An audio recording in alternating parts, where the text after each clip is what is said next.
Hello, everybody. Happy Sunday and welcome to this week's edition of Unsealed, Life Beyond the Bolt with Kate Dillon and Steve Hendren. Or is it Steve Hendren and Kate Dillon? It doesn't really matter.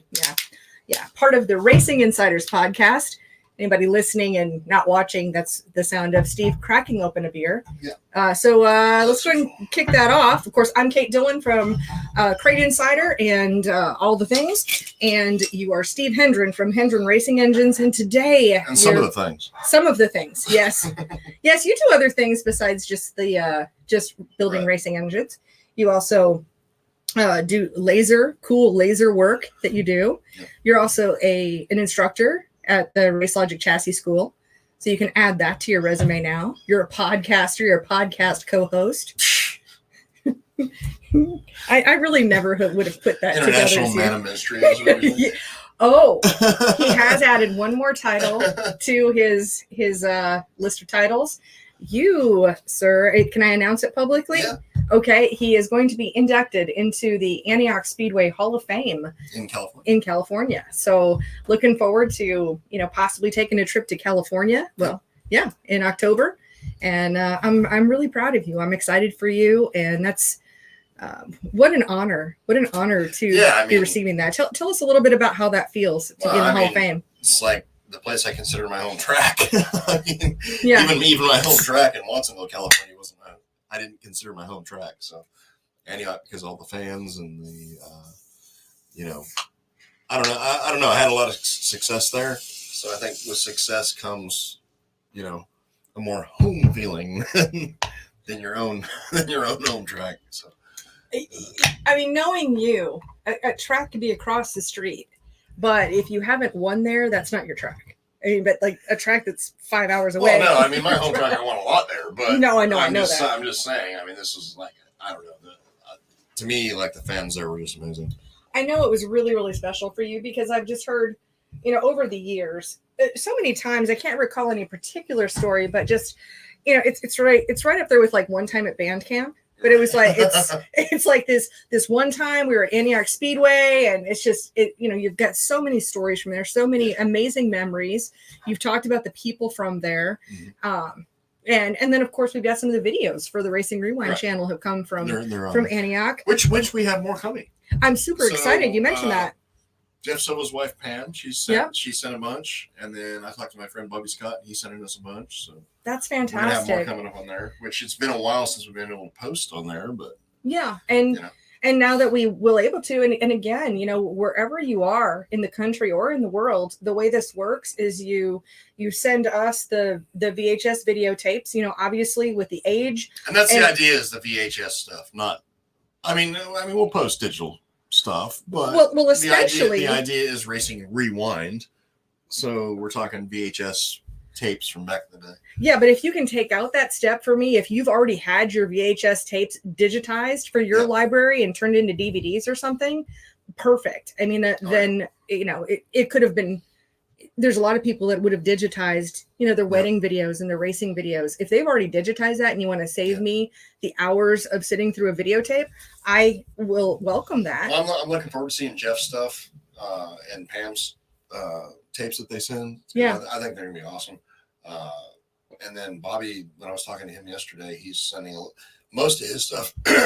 Most of his stuff he's going to send is going to be like a lot of modified tapes. Yeah. So, because he had, we're talking like the 5-time champion of Watsonville Speedway sending a bunch of modified tapes, which will be pretty cool. Well, and that's fantastic. And really what we were looking for, as I started to say, is wherever you are in the country or wherever you are in the world, the idea is you send us your videotapes. And I just wanted to mention, kind of a disclaimer. Yeah. These are old. They can break. I can't guarantee them, but I'm going to do my best to safeguard them. All I'm going to do is just basically play them once. And as they play, I'll be recording that on the computer. And then once they've made it through that process, we'll package them all up and we will send them back to you. And then I'll do the quick edit that I might need to do, whether there's and you get full credit for it on the absolutely. We always in our in our description there, we always say from whose collection, and we start a whole playlist. Correct. So like there's the Steve Hendren collection, and there's a couple others that have other people who have sent us tapes and or, you know, they maybe had them already digitized and sent us a Dropbox link. Yeah. So that works out as well too. So if you have anything like that, please reach out to me or Steve, either one of us. You can, you know, we just want to make sure some of these awesome races that like a lot of people have never seen actually get seen. Well, you know, so, and I think I mean there's so many weekly races around the country and so many awesome races, like great racing. Yeah. And people don't get to see it. Well, I'll tell you one of my favorite things about the channel is to look at the comments and seeing the fans who maybe were there before, seeing the kids of some of the racers being able to jump on there, and you know how exciting it is to be able to see their dad race or their uncle or you know they were a super fan back in the day, and it just brings back, you know, it brings back those track memories. You know which row you sat in, and that every week you had, you know, you had popcorn and you had a hot dog, and you know you can smell it, taste it, hear it. It's all of that. Yeah. Really brings back all of those memories. So that's really exciting. Okay. So, hey, I guess we'll talk about what we're drinking, then we'll jump into the comments. We got lots of people here. Obvious, so. I know, you're so basic. I am today sponsored by Bud Light. I'm really not. Really not. I wish we were. I know, but if I say it enough times, you know, maybe. So I am having a chelada by Bud Light because I'm just phoning it in. I mean, I guess that's kind of the basic version of pull it out of the refrigerator instead of mixing a bread and stuff. Mary. Oh my God. Seriously. So this was the craziest thing that happened this week. It's the craziest. Yeah. So was that Thursday? It was Thursday. It was prime rib night at the Copper Penny, because we go to the Copper Penny Rutherfordton almost every Thursday now because it's prime rib night. And racer William Glass was in town. He was going to be dynoing the next day, wants to take us to dinner. And you know, that day I've been working and sit down and have a Bloody Mary. And I was like, you know, I'm just relaxed. The first one was good. I'll have another one. Exactly. And then I got through number 2. And normally I would kind of stop there. I'd just kind of be done. Yeah. But I was just so relaxed and I was enjoying myself and having good conversation. And I moved on to number 3. Unfortunately, I hadn't drank any water really all day. I had been working. You were dehydrated. I was dehydrated. And next thing you know, I went from, hey, let's have a good time to I am on my ass and passed out in. Oh my God, it's so embarrassing. And here I am just talking about it. You know, yeah. And that was probably the first time in a long time. Normally when we're drinking, I'm either having a podcast, so I've got all this equipment to tend to, or like we're hosting a party and I've got guests to attend to. Just chilling out. And I'm like, I'm a 1 or 2 kind of girl. But yeah, that number, that, you know, going halfway through number 3. Gotcha. Yeah. And I've seen you drink like half a fifth of vodka before. I know. I mean, I know my tolerance is down. I'd actually gotten up from my computer that day and actually get done things that weren't just sitting behind the computer in my climate-controlled environment. Right. So yeah, that might have been a problem too. I know. Yeah. See, like I was actually doing manual labor.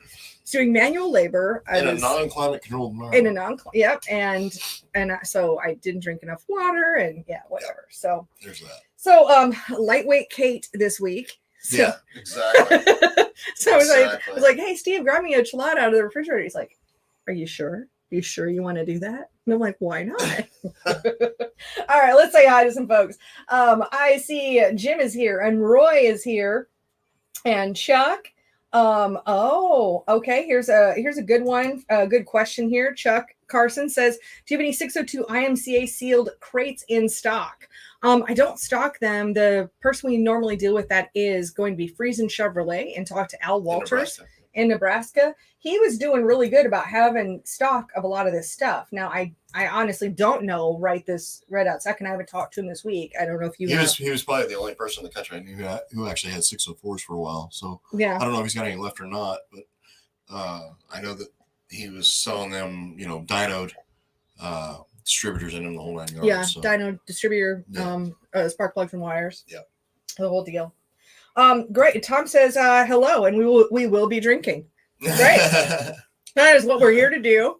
That's why we always talk about like what we're drinking, and half the time I'm a slacker over here drinking like, here's my Diet Coke or here's my water. It's all good.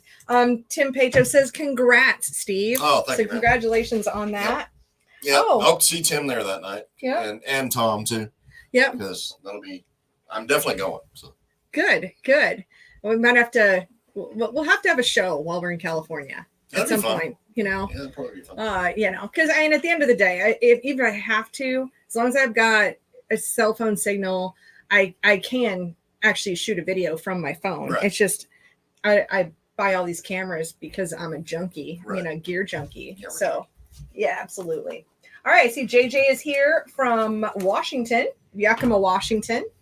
And Nick is here. He says, Nick has questions for you. He says, how many people to change the light bulb in Iowa? Because it's a running joke if you're new to the show. There's 0, because Iowa does not exist. That is why. It's a running joke on this show. Steve is a non-believer. but anecdotal evidence. Anecdotal evidence says it does exist. But I'm going to give you the answer here. Nick says, he says 10. 1 to hold the bulb and 9 to turn him. Nice. That's a good one, Nick. I like that. All right, next up, we have a real question here. So Cody says, what's the best E85 carb for 602 and for 604? I mean, I'm not going to toot our own horn, but my brother's, in my opinion. I think he makes one of the best out there. Other than that, I would go with David Smith, Stealth, or Willys. Yeah. A lot of great carburetors out there right now, which is great. And Terry's here. He says, hey, Kate and Steve from Iowa. It does exist. I grew up there. I grew up in Iowa. She did, yeah. Yeah. So part of the reason why I don't think it exists. Oh, and Rose is here too. She says Iowa here too. I used to make a joke that I was an Iowegian. What's up with all these people from Iowa? Because there's a lot of racing in Iowa. Well, yeah, there is. And it's 4:30 in the afternoon. Time to get in the barbecue grill fired up. Right? Yeah. Central time. We're on Eastern time here. So yeah. Oh, Tori says, speaking of that Bloody Mary story, I have a great picture for you. Uh-oh. That's a little scary. That sounds scary. That's a way scary picture. That is Tori is my amazing personal assistant. And I have now changed her nickname from Evil Assistant Tori to, what was it I came up with yesterday? It was Translator Assistant Tori. Oh, yes. Yes. So Tori, this message is for you. We were talking about how there was someone who was very, very, very Southern that came into the shop. Yeah. And Steve was struggling with trying to understand. And so I said, if you ever do need a translator, I know Tori could do it. I know, because there's some real deep South accents out there that are a struggle. So, and I'm like the northern. Now we have Translator Assistant Tori. Translator Assistant Tori. I love that. Because she knows what dibs are. Yeah, she does. Okay, so James says, can I run my 602 crate David Smith carburetor also on a 604 crate? You probably can. I mean, I know on our stuff that it interchanges. Mm-hmm. And honestly, on our stuff, and I mean, I talked to David. I mean, to be sure, because he may be doing something a little bit different for 602s or 604s, but on our stuff, for the most part, 602, 604s interchange, and then 604 and 525 interchanges. Yeah. So. Yeah. A lot of times that's a rules thing. I mean, can you use a billet center section? I mean, you got to consider an engine and air pump. Right. So, Yeah. We just list them separately on the website just so there's less confusion. But I think they're all 650s, if I'm not mistaken. Probably. I mean, we're doing some 600 stuff now, but. Okay, but I think David's stuff is all 650s. If I'm not David mistaken. builds a hell of a carburetors. Yeah, I have a lot of happy customers. Absolutely. I mean, I sold 2 this week. You won't be unhappy going to David. Yeah, I agree. Now, we'll take you 2 to 3 weeks to get one. And actually, James already has one. It will anywhere. Yeah. Honestly. Yeah. Absolutely. Chuck says, I burnt a hole in a piston. Oh, that sucks. That sucks. Where? Where on the piston? Yeah, I don't. Yeah. Intake side or exhaust side? Yeah, Chuck, let us know. And if there's a And question I'll we can tell answer. you why, probably. Okay. Roy says that we come see you guys at Antioch, but that is Bud Nationals weekend too. Oh, darn. Well, darn. nuts. It'd be great to meet But you it's in my person. birthday. It is your birthday. And, you know, I think we're going to be more there for longer than just a day. Oh, yeah. I mean, you know, there's no, it's a whole day to get to California from North Carolina and a whole day back. Well, actually, it's not a whole day there because you can leave at 11 o'clock in the morning here and you can arrive at like 9:30 in the morning there. It's just, it costs you a whole day on the way back. My plan right now, and this is like tentative, is like my dad's memorial race is in Pittsburgh the weekend before. Mm-hmm. So my plan right now, tentatively, is to fly to Pittsburgh, which normally we drive. Right. But like fly to Pittsburgh and then fly out of Pittsburgh, California on that next Monday. I think that's the best plan. You know, I'll be staying with my best friend, Bobby Scott, in Santa Cruz. And then, you know, we'll go do the whole deal up in Antioch. Love it. It's going to be so much fun. I'm looking forward to it. Oh, Christopher says, Happy Mother's Day from Monterey, California. Yeah, Happy Mother's Day to all the moms out there, for sure. My mom, too. Yeah, and Betty and my mom. Yep. Yeah, all the moms. Good point. I kept forgetting Mother's Day. It's like, I know. It's like so weird. When the hell ever has Mother's Day? It's always like after the 15th. Right. Like, what the hell is it doing happening on the 9th? It's bizarre. Like, I don't know. Sorry, I suck. But, you know, yeah. For anybody who I would get I don't really do. So happy Mom's Day to all. Yes, happy Mother's Day to all of the moms that are watching and all of you that we all have moms. I mean, they all exist. Otherwise, we wouldn't exist without having a mom. So, yes. Thank you for that, lesson. I know. Biology. Well, anecdotal evidence. That is going to be the phrase of the day. There's anecdotal evidence anecdotal evidence is saying, no. It's not even Mother's Day. Birthing people. Do you mean a dude? People. Do you mean a dude who thinks he's a woman can't have a baby? Is that what you're saying? I don't know. There's anecdotal evidence. Yeah, anecdotal evidence, and that's why they're birthing people now, according to that one congresswoman, Corey something or another. But yeah, anyway. Dumbass, probably. Yeah. I don't know. I'm sorry, he's a fucking Democrat. No, it was a woman. It was a woman talking about birthing people. Oh, I'm sorry, it's a Democrat. Yeah, because they can't say mother in Congress anymore. Okay. Anyway. Yeah, I don't know. I mean, we do politics in this show, so it is what it is. All right. Chuck says it was the number 5. We're talking about the hole in the piston. Yep. He said it was the number 5, has a hole in the piston, and needs rebuilt on a 602. Who could I send it to for a rebuild? And what do y'all say would be a good price for that? Normally, like on our 602 stuff, when we rebuild it, you're looking right about $3,000. Well, and let's hold up for just a second too.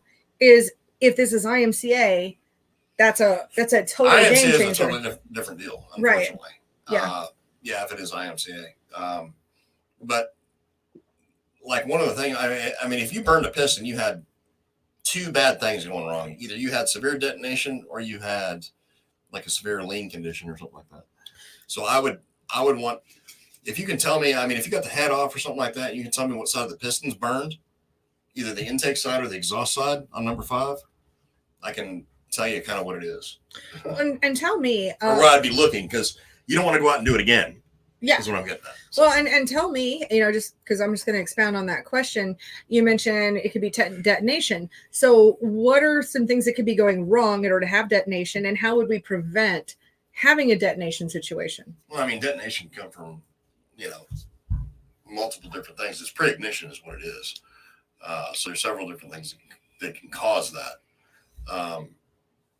Honestly, to get into every single thing here right now and like bore the shit out of everybody, but essentially, if you burn the intake side of the pocket on the intake side on number 5, for instance, like his treble cylinder is number 5.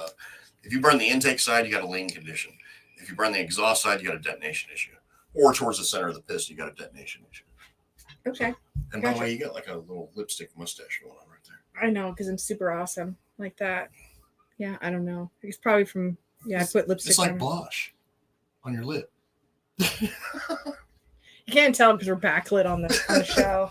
All right. So Christopher says, congratulations on the Hall of Fame in Antioch. Oh, and I see Rosa's new. She says, shout out to Jeremiah Reed on his first heat race win. Oh my gosh, that is so exciting. It's so exciting. Congratulations, Jeremiah.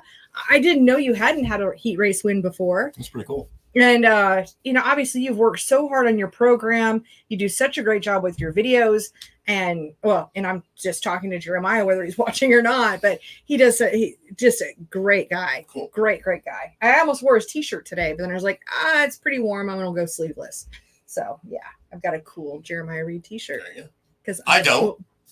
Yeah, you don't. You get all the cool t-shirts. I do. I've actually got one for you. It's not a Jeremiah t-shirt, but I've got one for you. Okay. I should have thrown it I know how you are, but Steve, we all have weird things about us, but Steve will not wear new clothes that are like brand spanking new that haven't been washed yet. Yeah.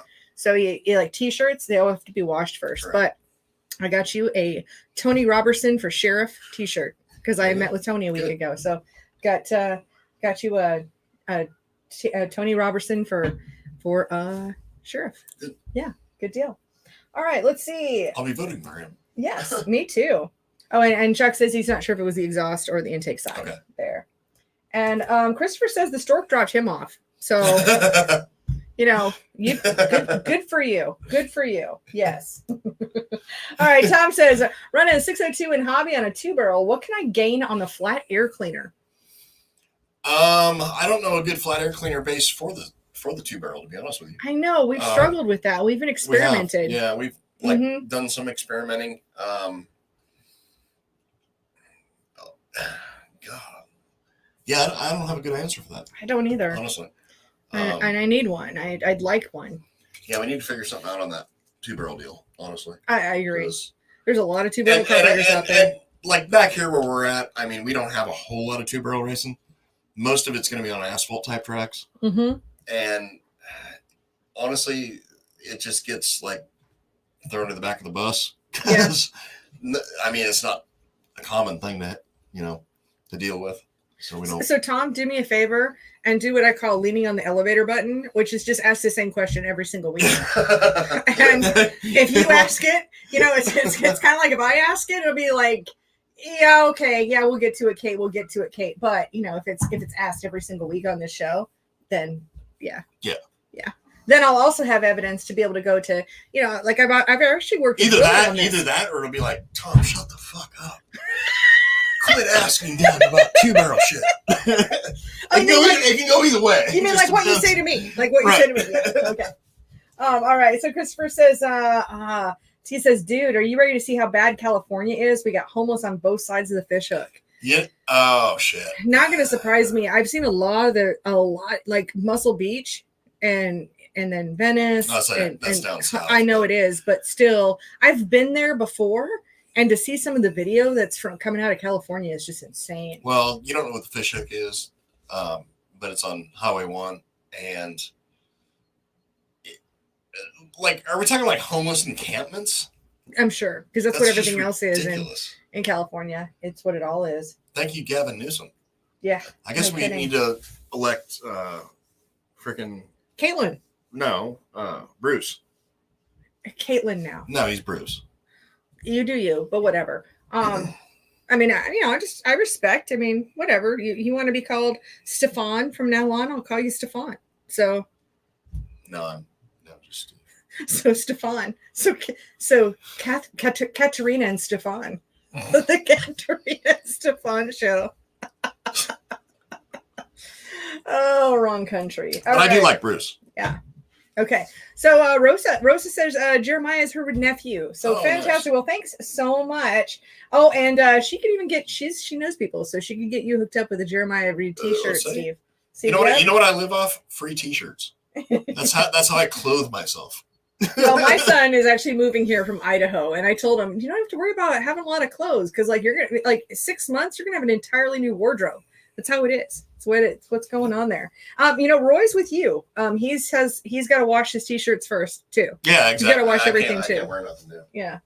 Yeah. Well, and Sunny is here. Says good afternoon to us both. And Cody is checking in from Belgrade, Montana. All right. It is cold up there. Is it cold in Montana? He said it's cold up here. Damn. Makes sense. I mean, it's a much higher in latitude. My aunt and uncle had a 44,000 acre cattle ranch in northern Montana that we used to go to all the time. Well, So, and they're right on the Canadian border there too. yeah, his north fence was Canada. Yeah. And I don't know exactly where Belgrade, Montana is, but my goodness, I mean, Montana is such a beautiful state. Yep. Beautiful, beautiful state and super nice people. You know, I actually have But the weather changes like that. Oh, it does. You know, I'll tell you what was interesting because at 18 years old, and I'll let you all do the math. I'm not going to tell you how old I am, but you can do math. So at 18 years old in 1990, when I'm traveling the country, like the one thing that was like my goal in high school, we always said, you know, like, what do you want to be when you grow up? And it was like, I don't know, but I want to get the hell out of here. Like that was the answer growing up in Iowa and Minnesota, all of that. But I have to say, traveling the entire country, spending 5 years on the road, that the one state where you never heard that was Montana. I mean, people loved where they lived. Oh, absolutely. So I think that's something that's really cool. And I always had a lot of respect for people in Montana because of that. There just wasn't they knew where they were in God's country. Right. So yeah. Big sky country. Mm-hmm. Yeah, it is. What a beautiful, beautiful place. Yeah, absolutely. Nick says we have a lot of 2-barrel tracks here in Texas. Mm-hmm. So yeah, I know there's a lot of Texas, Oklahoma. Is there? Yes, there really are. I mean, if we come up with a 2-barrel solution, it could be our next like big thing that we sell. Yeah, we probably need to work on that. I mean, for real. I think there's a whole lot of them out I'm there. not joking. I'm just saying. I mean, I've been asked the question before. I just don't have a good answer. No, and it's not like we haven't worked on it at all. I mean, we did come up with a prototype, and I worked with Willie Krupp at Willie's Carbs and Dino, and we had I had a prototype made one place, and they sent it to Willie to Dino, and then he made some modifications, and I think he got busy with the equalizer carburetor and everything, but still, like what we had tried and like my idea, it just didn't work. No. I mean, I'm not an engineer. No, I mean, sometimes it works, sometimes things are obvious, you know. So it's not like we haven't worked on it, but we haven't really actively worked on it in at least probably a year and a half, 2 years. Yeah, there we go. Christopher says, and when you're in South Carolina, check out the boardroom on 41st. Oh, Santa Cruz. Okay, because I was. Oh, really? The boardroom. What is that? Must be a bar, restaurant, boardroom. Interesting. Because that's what it sounds like. Is like, hey, I'm in a meeting right now in the boardroom. I'm curious where it'd be on 41st. I don't know. We are a Google search away. Yeah, true. Yeah, I forgot about that. Yeah. For real. No, it's good. It's good. And Tom says, I will really bring it up when you guys are here in October. Yeah, for sure. Yeah, it's great. And Steve Salvi says, yep, it's bad. I'm sure we're talking about it actually says real bad. Bad wasn't bad enough. It was real bad. And Christopher says both sides of the freeway, dude. All the homeless encampments. This is going to be an interesting fucking trip going back there. Because I haven't been back. I went back in my 20-year class reunion. So that was 13 years ago.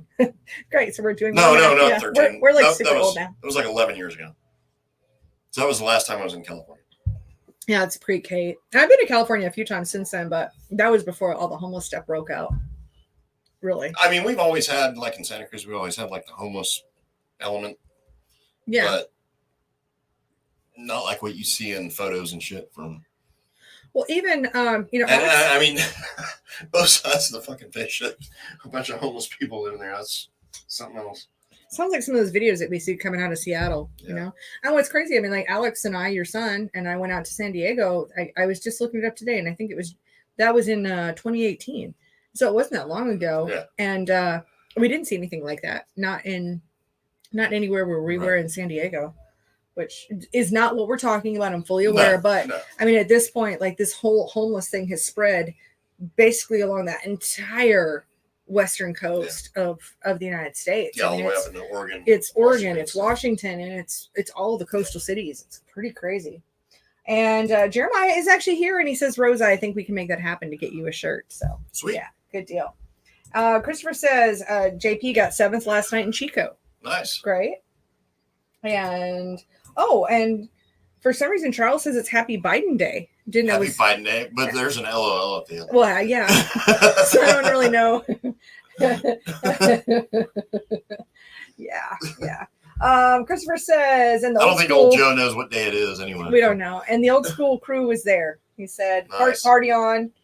and that you're in for a surprise. He says, dude, you're in for a surprise. Yeah, I would imagine.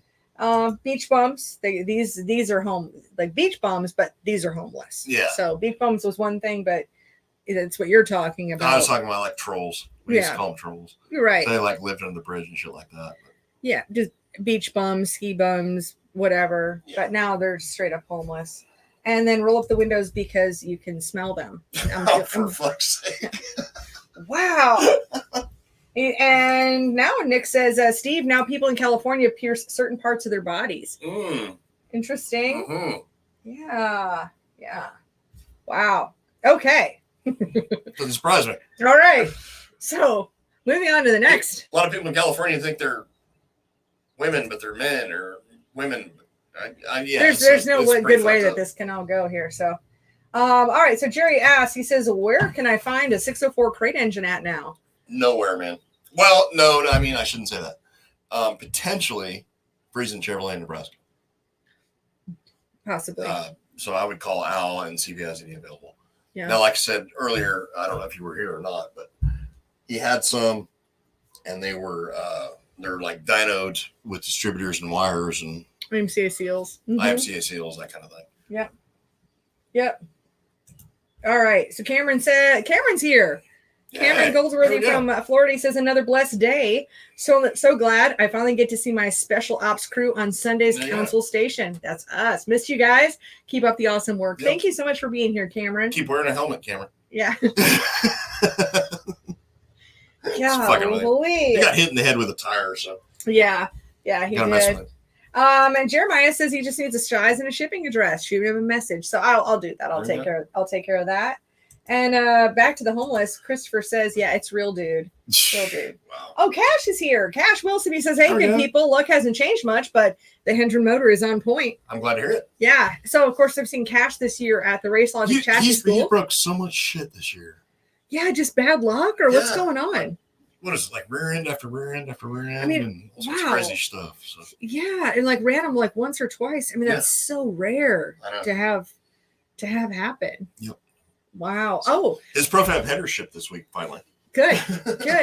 Well, I have some interesting. I mean, I thought it was interesting. So I talked to Winters the other day, and we were talking about. I just ordered some more roller slide transmissions, and in fact, I just ordered a late model aluminum transmission as well. Mm. We don't use those as much here in the South, but they just became IMCA legal. Oh, cool. So that is just completely.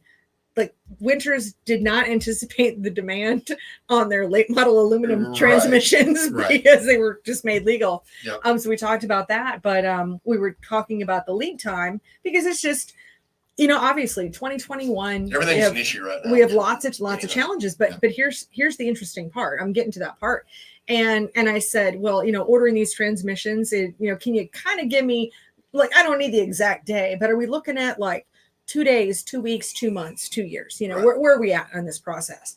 And so actually Blair was telling me from Winters, he said that they've actually started making a lot more parts for their transmissions in-house because some of these would still be like imported parts. And it was so frustrating for them because they'd order something, then, wait for it to get in only to find out that it's wrong. So you have to have it redone and you go back and forth and it slows down your whole process. It's just like, you can't do anything until you get that one part. So they've finally thrown their hands up, and everybody in the racing industry is working usually like 6 days a week at least.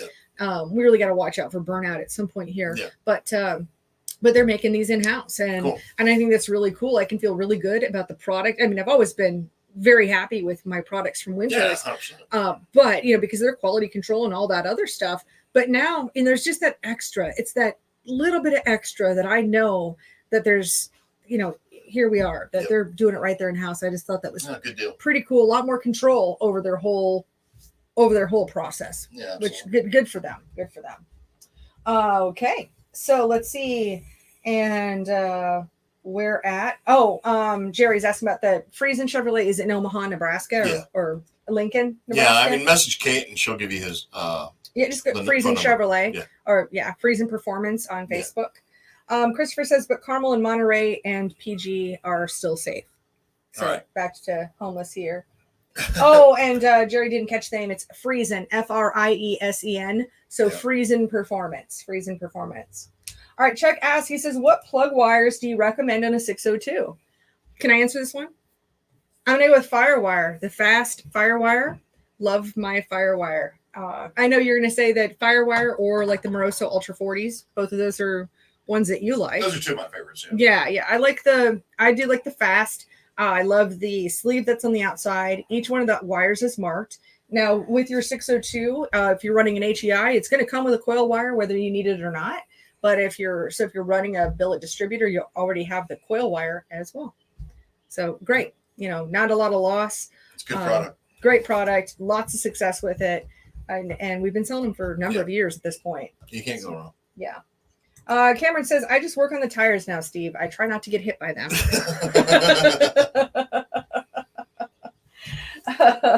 And Jerry, that was Friesen Chevrolet L. Walters. So just you can send us a private message and I'll send you that information. Doug Smith is here. He says, we need to cover the 30 weight issue that I battle up here in the Northeast because a couple of engine builders saying not to use Schaefer's 30 weight or any 30 weight. Let's talk about that. Because, some people are still stuck. I mean, 1980 has a hold on some people. Well, no, I mean, there's just a lot of people that for whatever reason are running 2050 and have for years and years or whatever it is the hell they run. I mean, run what you want to run, ultimately. Well, this is Doug Smith, our Schaefer. Yeah, I know. Yeah. Right. I mean, run what you want to run, ultimately. I mean, because if your granddaddy's granddaddy ran 2050 in 1911, then, and it works for him, then fine. But is it going to make the most power? No, it's not. So, I don't know. I mean,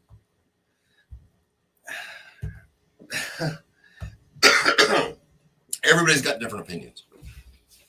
So, but you have data. Actual back-to-back data. Yeah. So, there's certain oils like the Schaefers. I mean, we use their 1030 all the time. Every engine that leaves my shop goes out of there with 1030 Schaefers. Yep. Are there oils that are a little bit better? Yes. Are there oils that But they're not heavier. But they're not heavier. No. Well, I mean, they could be. I mean, the 1040 Klotz, for instance, is a little bit heavier. The Daytona 1 stuff's a little bit heavier. Well, no, that's a 1540 and a 540. 40. So we're not concerned about the 0 first to number. 10. It's the second one. We're concerned about the second number. So what I can tell you is, I mean, the Schaefers is like right there with it all, man. I mean, there's no, and the price point's right. Yeah, absolutely. I mean, I don't know. I mean, listen to your engine builder. Your engine builder tells you to run, 85, 90 gear oil in your engine, run it because, it's on him if it blows up. But yeah. Engine oil is like a weird thing. And one of the things that I learned from Buck was that, like, how they rate all this stuff can be really screwy. So it might be, it could be rated as like let's say a 50 weight, but it's actually a 30. Well, it wouldn't be that bad. It'd be like a 42. Well, that's what I'm saying. And it's just like a weird way that they rate. It's like the shit. 42 to 58, and it could still be a 50. Correct. You just kind of make that judgment call. I think that one of the most interesting. I actually read an article on it was VP's site several years ago. It was a great blog post explaining. It was explaining about octanes of fuel, but it was there was an octanes of fuel, and I think there was another one about weights. But it's all based on this machine that was like before there was even like cars. 1915. Yes. This was like an 1890 machine thing or something. Like before there was even like the first Model T or anything, or Model A or whatever. I mean, the ancient way of rating these oils. Yep. So it's pretty stunning. I mean, I recommend 3 different oils for a reason.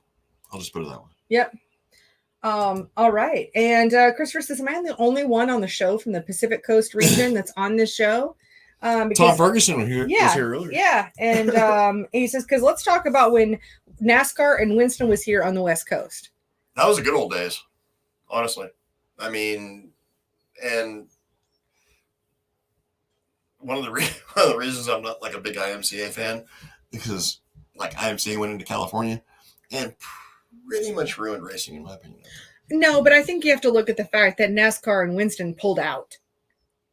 So it left a void. I don't think it was competition. Yes, IMCA existed.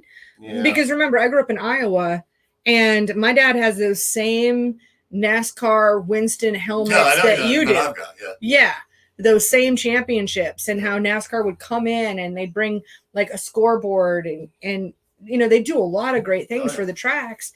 And why they decided to abandon, you know, dirt short track racing, I'll never know. Or I don't know if I'll never know. I just don't know today. Because things like IMCA went into certain places and like went from, you know, racing that everybody enjoyed to like, you know, junkyard motors.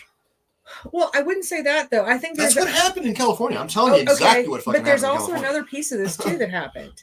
The other piece that happened was that NASCAR's asphalt division got TV time. Right. And when the asphalt division got TV time, and then all of a sudden you got NASCAR stars on television, then who gives two shits about dirt, right? I got no love for NASCAR either. So you know, I'm not like I have no horse in this race. Right. I'm just saying when you just look at what went down. I mean, that's my extrapolation. Based on my anecdotal evidence. Right. Anecdotal means we can talk about that. And yeah. Okay. I'll answer this question. I see, Charles, you're asking, do the spark plugs you recommend work okay for E85? Absolutely. So we recommend 2 spark plugs. We either have the NGK, that's going to be the R5724-8s, or we have the Autolite AR94s. Now, the NGKs have proven to be incredibly difficult to get, as in I don't have any, can't get any. They're completely out of stock from my supplier. But that's why we brought in the Autolites is a great choice for that. And they work equally well on the E85 as well. So the Autolite AR94s, and we sell them on the website, of course, at CrateInsider.com. Oh, you disturbed Pippi. Disturbed Pippalicious there. Okay. And and Christopher's asking, do I remember the TV show Fast Track? Actually, I'll wait till Steve gets back and see if he remembers that. And any other questions you guys have for me, since Steve is abandoning me, he's had to have a bathroom break, and now he's going to get beer next door. It is a beer break. And he would freak out if I actually abandoned him on the show, which is hilarious for sure. So yeah, and if you didn't catch it, Top 5 Tuesday aired this week. This week was a fun week. I dressed up as Princess Leia. We played trivia on Tuesday nights, and we knew it was Star Wars Day because it was like May the 4th be with you. So I had Princess Leia hair on Tuesday. I'm just kind of talking about my week a little bit since you're missing from the show, because I got a couple questions for you. So I was asked about. Aaron says, "Congrats on the Hall of Fame at Antioch. Thank you. You're an absolute legend back home at Antioch." I appreciate it. And Christopher asked about the spark plugs we recommend if they work for E85. I said yes. And Christopher says, "Do you remember the TV show Fast Track?" I don't know. Is that the one that Bad Brad was on? No, that was God, what was that? It was like that whole track in North Carolina that like ran the mods and all that shit, or like the big block modifieds. I think it might be. He says it was Joe Amadio. It was Watsonville, San Jose, and Antioch. Yeah, I do. Okay. I actually got a videotape from that. Yeah, no, I do. Yeah, now, yeah, I'm on the same page now. Yep, I do remember that. Do I have that on the Racing Rewind channel? Okay. I've got it at home. I mean, I still got videotapes at home. I just didn't want to overload our shit with all my stuff, you know. The You show, the Steve Hendren show. Yeah, I want to make it the me show. So. Just sometimes, yeah. All right, Ted has a good question. He says, and Ted, of course, is Northeast. He's up in Pennsylvania country, and he says, "What are your thoughts on 1550 Mobil 1? Is it ones that is not really 50 weight? I run 602 on methanol." I mean, there's nothing wrong with 1550 Mobil 1. I mean, it's one of the better oils out there, so I wouldn't be too concerned with it. Mm-hmm. It's not really. No, it's 50. It's a 50 weight. Mm-hmm. Okay. I mean, it's to me for a crate engine, it's like way too much. Like our results show in our testing that, you know, anywhere from 30 to a 40 weight is what you need. Yeah. Back to the TV show Fast Track. Christopher says it was on Bay Area Sports. Yeah, correct. Yep. And can you do an episode of Fast Track? Can you dig out an episode of Fast Track? Yeah, I've got a videotape at home somewhere. I mean, and hopefully we don't get a copyright strike on YouTube. I mean, the channel's not big enough to get too shut down. But I doubt anybody that did that is still around. So I don't think they'd care. Jeremiah says IMCA open motor rules suck. Can't run many durable parts for opens, all geared toward getting everyone to run a crate. Correct. Yeah, they have kind of gone into that direction. Which I don't necessarily disagree with the whole crate route. I disagree with the way IMCA does it, but I don't disagree with the route. Yeah. Gotcha. So did you have any news this week? Because all the cheated up crate motors I've seen in the last probably 5 years have all been IMCA sealed. I'll put it that way. I think there's another seal out there that you've seen some cheated stuff too. Yeah, a couple others. There's been a few. Yeah, been a few. But predominantly IMCA sealed. Mm-hmm. And Christopher says that show came out on Sunday mornings. Oh, that's a fun way to do it. Yep. I know. I wish we had more coverage at a local level. And maybe it's something that we just need to do in our own communities. You know, like I think about all the newspaper articles that used to be in and like my dad used to be in and stuff. Do you remember that? And you remember like the local racing magazines? So you have like, or newspapers. Well, actually my dad, I've got a good story for you. So of course, when I started Crate Insider, my dad recommended that I reach out to the Hawkeye Racing News. Yeah. And at first, I mean, when we were just starting out, like I didn't have enough money to do much of anything other than just to be on social media.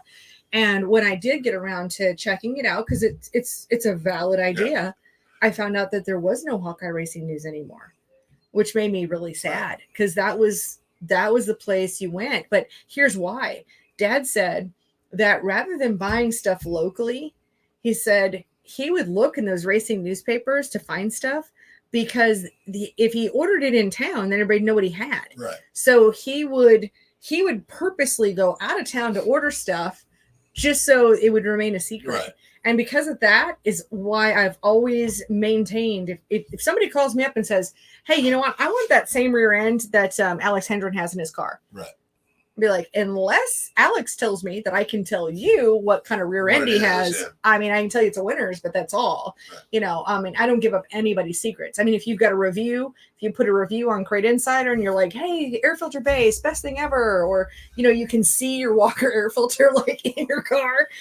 Yeah, like hey, I want that air filter that such and such has, and I can see, oh yeah, it's blue, it's a Walker. I mean, but I don't give up anybody's secrets.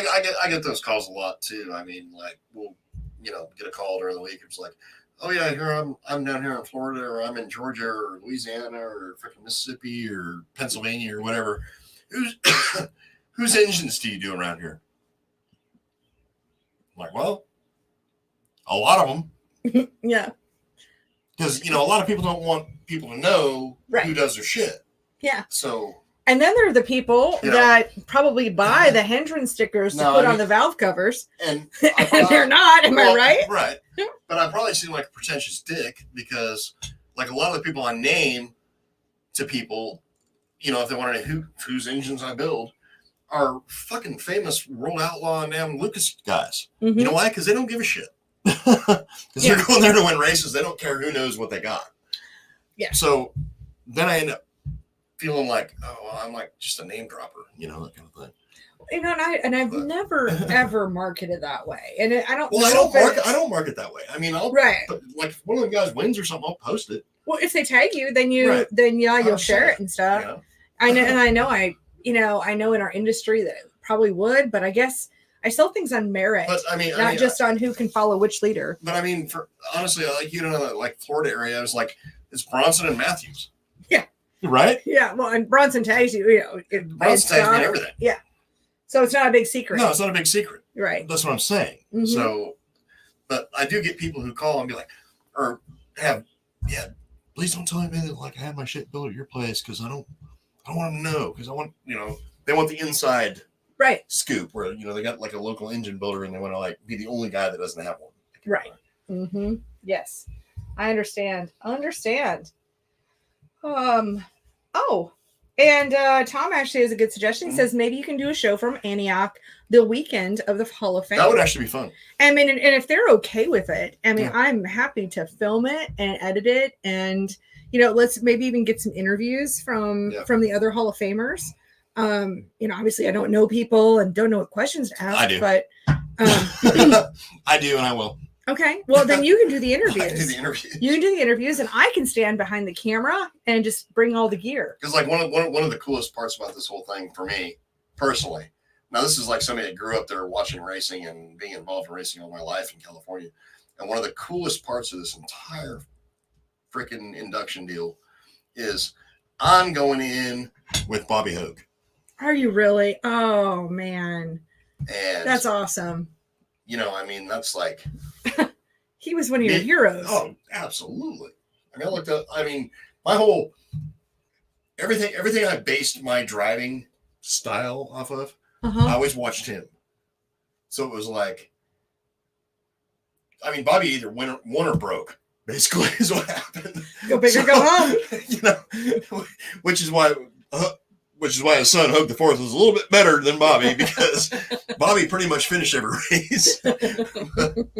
but no, I pretty much, everything I was like, when I race, that's what I want to be. I want to either win a race or damn break. And if I break, I want to break brilliantly. And if I win, I want to win brilliantly. So. My gosh, that's I can completely relate. And now let me ask you about his driving style. I mean, the way you describe it, it sounds really aggressive. But having watched you race, I've always seen your racing as like there's an elegance about how your car goes around the track. Well, there was with him too. And that's what I'm asking. Is it because this isn't just Absolutely. Like a bull in a china shop. No. When watching Steve is like watching a I mean, I don't want to like make this lame, but it always reminded me of like watching ballet. I mean, it was you were so smooth, and your lines were just so clean that there was an elegance in your driving. I mean, everything I learned racing and growing up around all that group of guys out there in California, and it's kind of a shitty deal because California gets like. Those guys don't get the credit that they're due out there. Well, because there's just not as many of them. No, well, I mean, it's so far away. Right. And that's the problem. So far away from the two epicenters, which is going to be the Carolinas and Iowa and the Midwest. Yeah. So, I mean, it's like, it's so far away that people don't get credit for everything they did out there. And, like, literally, like, the best racing I've ever been involved with was in California. Yeah. I came out here and I was like bored. Wow. So. Well, it's a lot of one lane. I mean, I won a lot of shit out here, but I mean, yeah, it was boring wins. It wasn't, last lap, nobody knows who's going to win the race, and you're banging freaking doors going down the straightaway to the checkered flag. I've seen a lot of exciting races, especially growing up in Iowa. Saw so many exciting races, and. I'm just trying to think. I mean, out of all the races, I don't go to races all the time here, but there's just not that many where there's a level of competition. Well, we had very passing similar ability. We had very similar dirt to Iowa. Yeah. Okay. Antioch was like black clay. Oh. Yeah. And then whether the track was dry or wet, depending on where the tide was. Gotcha. If the tide's up, the track's going to be hammered down. Tide's down, the track's going to be a little slick. That's a trip. That kind of thing. So. We didn't have that in Iowa. Didn't have that in Iowa. No. But, we also see some amazing racing up like in Pennsylvania, too. Oh, just absolutely. Lots of passing. Lots of passing. Well, I mean, that's why I like having Dad's race at Pittsburgh. Yeah. I mean, Pittsburgh's a half mile that races like a quarter mile. My God, that is. I mean, that second race last year? Holy shit. Wow. What a freaking show. Wow. Wow. Other than night one last year, which we had two main events last year, other than night one of last year, every race we've had up there has been decided basically last corner, last lap. Yeah. On a half-mile track. I mean, it's incredible. And the speeds that they're going and the competition, it's not just a parade. No. I mean, it is incredible to watch. And it's on Lucas all night for the Pittsburgher. Yeah. Which makes it even amazing. Bigger, so.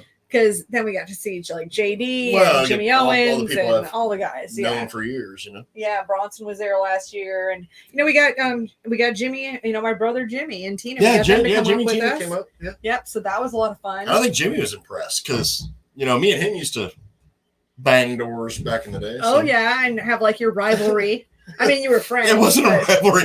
Everybody thought it was a rivalry. Like we're like saying, best friends. Like on radio, on radio. Right. Yeah, like the radio of like I remember like Jimmy telling me like some fan of his is like, that's Steve Hendren, son of a bitch, blah blah blah. Jimmy's like, he's actually one of my best friends. I was like, really? How do you even like that guy? That kind of shit. So. It's like 10 years later, it's like, and he's dating my sister. Right. That's pretty funny. All right, we're back to questions here. We got some good ones here today. So Charles says, is the plug gap the same for gas and E85? Yeah, on the plugs I recommend I run the same gap. And I did recommend the NGKs and the Autolites, although you can't get NGKs, and I don't know when we'll be able to get them ever again. I don't know. It's like crazy. I mean, even pre-2021, this actually happened to us about a year and a half ago, and we couldn't get NGK plugs for like 6 weeks or 8 weeks or something crazy because they are imported from Japan. So they're manufactured in Japan. Yeah, and like your gap doesn't necessarily have anything to do with the fuel that you run. I mean, it might. I mean, if we're getting like, really upper echelon, but like for what we're doing, it really doesn't have a whole lot of effect. Mm-hmm. So yeah, the gap's going to be the same. It has to do with how powerful your ignition system is ultimately. Good deal. All right, Jeff's here and he says, Steve, what do you think about Amsoil 030 racing oil with Daytona 1? I'm assuming the XL1 for a 604 crate motor. Little expensive, but after 5 races, it still comes out clean. Yeah, I mean, any name brand oil, I mean, it's going to be just fine. I mean, like when we did all our oil testing, we weren't testing for like how well it protects the engine because we already knew that like any name brand oils can protect the engine just fine. We were just like looking for all out power. Yeah. So no, I mean, there's no problem with that at all. All right. Steve, are you ready? Actually, Christopher says, Steve, are you ready to come to California? We are still wild. Well, fucking great. I'll tell you, the people who can drink us under the table are the Pennsylvanians right now. So right now, the Pennsylvanians. They do own the record. They well, and then fuckers from Indiana. Well, I mean, I'm not going to pretend. I can't even drink a quarter mile from here. I can drink myself under the table is about all. I'm not trying to win that contest, but yeah, the Indiana boys, the Pennsylvanians. We haven't even been to Minnesota. Shit. I'll take you over there. That's next level. Well, that's like the whole German. That's like Nazi country up there. That's like the professional drinking associations are from there. Now, but everybody, don't forget, I did live in Australia. Yeah. So if we want to talk professional drinkers, I did actually live there. Yeah. Yeah, but it's been a while. If we're talking beer, I can hang with the best. Now we go to anything else, I might be a little, okay. pussified. All right. I will tell you that every one of these conversations that we're talking about with beer, they will not involve Coors Light, your nemesis. Oh God, no. There will be no Coors Light involved in this. No. Normally it's let's see, we got Natural Light and Busch Light. I'll drink any beer. Yeah. Yeah, you can drink lots of beer. So, I can drink friggin' a case of Stella if you want me to. That's not a big deal. But I mean, when you're pacing yourself. Well, yeah. I mean, not like in 45 minutes or anything. Hashtag the Bloody Mary challenge. Right. All right. Now, I can drink vodka. I used to be able to. Well, no, I can if I'm hydrated. I can do vodka. All right. Now, I love freaking whiskey, but whiskey does not love me. So. Yeah, that's why it's sitting in the bar stool. Yes. All right, the Dream Shop is here, and they said, Steve, what do you do to a new 602 when it comes from GM? Not looking for secrets, just looking ahead when ours can't be rebuilt. Like when they're brand new from out of the box, I mean, normally the most we'll do is like the top end work to them. So essentially we take the heads off, fix the inherent issue with them, which is the valve job. Yeah. And then, get the combustion chamber volume correct. And then put them back. Correct to spec. And then put them back together and reseal them. Yeah. But what I found is like on the 602s, the majority of the power loss comes from the valve job. Yeah. Because we're talking about a Vortec head. GM induction hardens the exhaust seat on them, or whoever their third party people is. Induction harden the exhaust seat on them, and they don't do it before they do the valve job. They do it after, so it warps up the exhaust seat and the adjacent intake seat. Which for like a street vehicle, I mean, you'd never know it. But like on a race motor, I mean, that's you want the valve sealing. Yeah, yeah. So that's the most we'll do to them out of the box. Yeah. I mean, I do have people that, want me to blueprint the entire thing or, take the bottom end apart, deck the block, do the whole 9 yards to the, within spec. Yeah. But it's not something I normally recommend. I normally recommend doing the top end when it's new out of the box, racing it until it's ready to be freshened, and then do everything once it's ready to be freshened. Yeah. Well, otherwise it's like the law of diminishing returns. So, I mean, like it's not bad when it starts off. I mean, what the really critical piece, of course, is the valve job. Correct. And by doing that, obviously that's far less expensive to do than to do the entire engine. Yes. But when you get into the refreshening, it's cheaper to refreshen it than it is to buy a brand new one. Correct. Yeah. And it's like a price point deal. So, I mean, you don't want to give me $2,100 on your 30. Well, actually they've gone up $300. So, yeah, and I know 602s have gone up in price. I've got until the 15th to update my map pricing on the website before GM gives me a strike. And that, speaking of map pricing, that's a thing. So if you look at her website and you see the price of this engine, it should be the same everywhere else that you look at the price. But if you call certain dealerships, you'll get better pricing than what they show on the internet. Because we have to.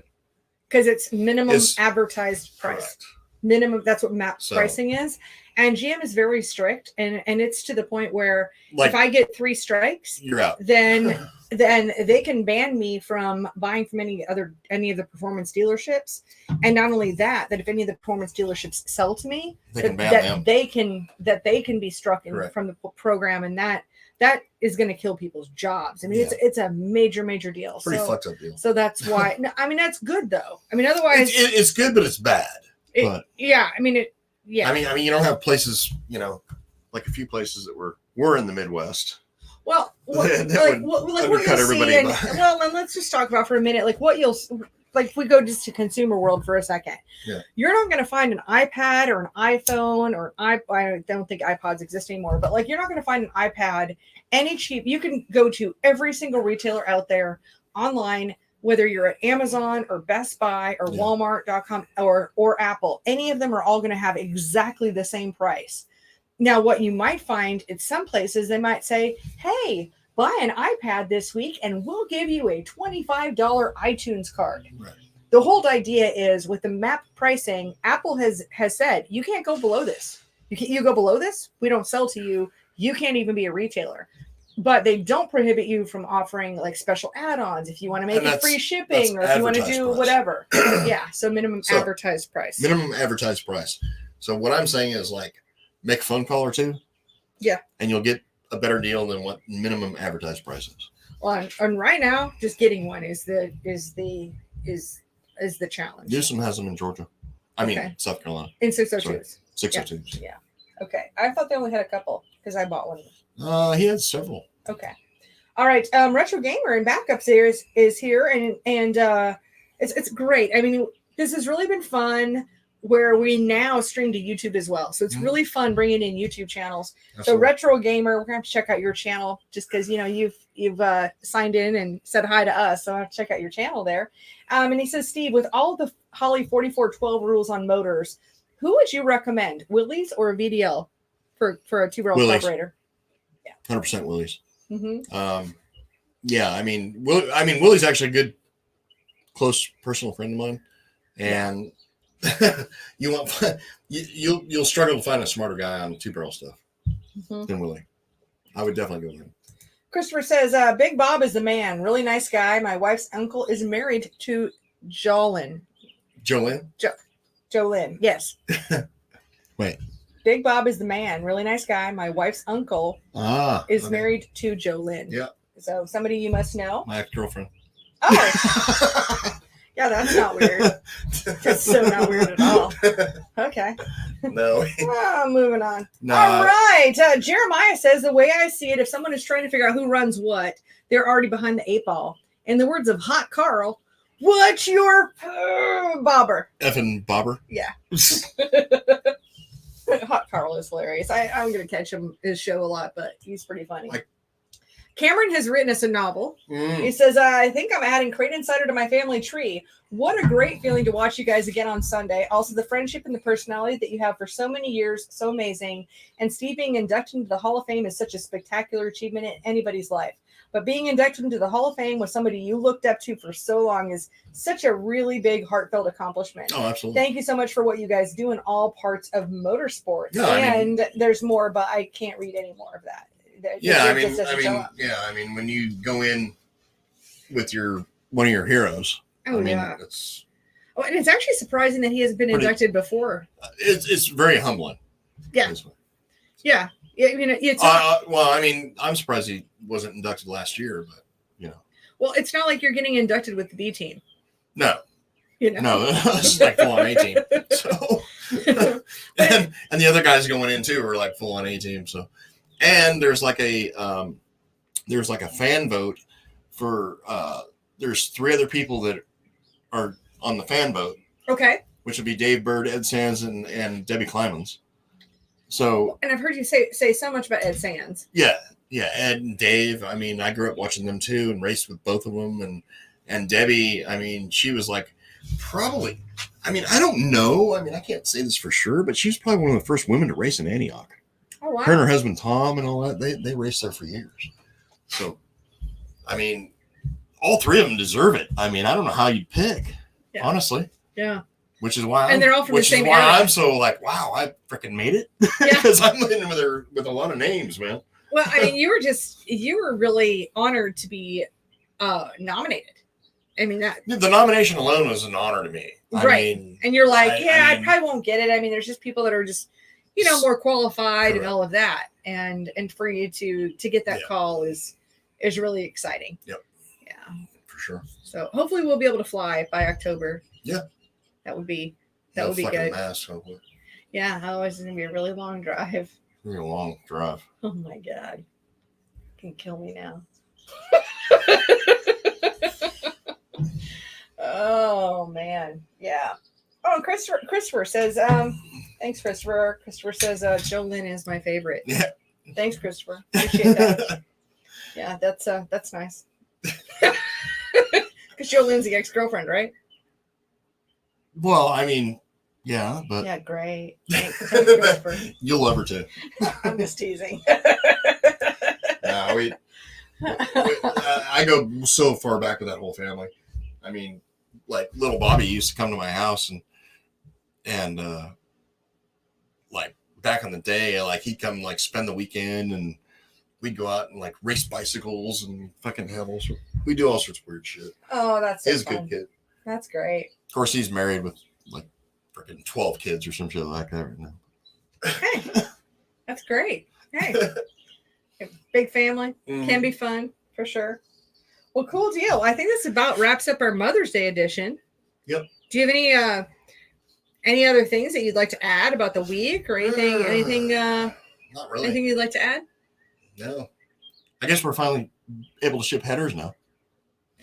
Don't speak too soon. I mean, I don't know yet. I mean, I'm hopefully. I haven't. Well, I mean, they got decimated with the whole COVID thing. I've only been invoiced for one, and I have like 6 sets on order. Caches went out. So. Yeah, I don't know if that was an anomaly. So let's not make a huge announcement yet until the collector guy's back. Apparently. Yeah, well, yeah, because my CBR headers went out as well. Yep. But I'm not. I'm just. I'm being cautiously optimistic. Well, they got catch up to do now.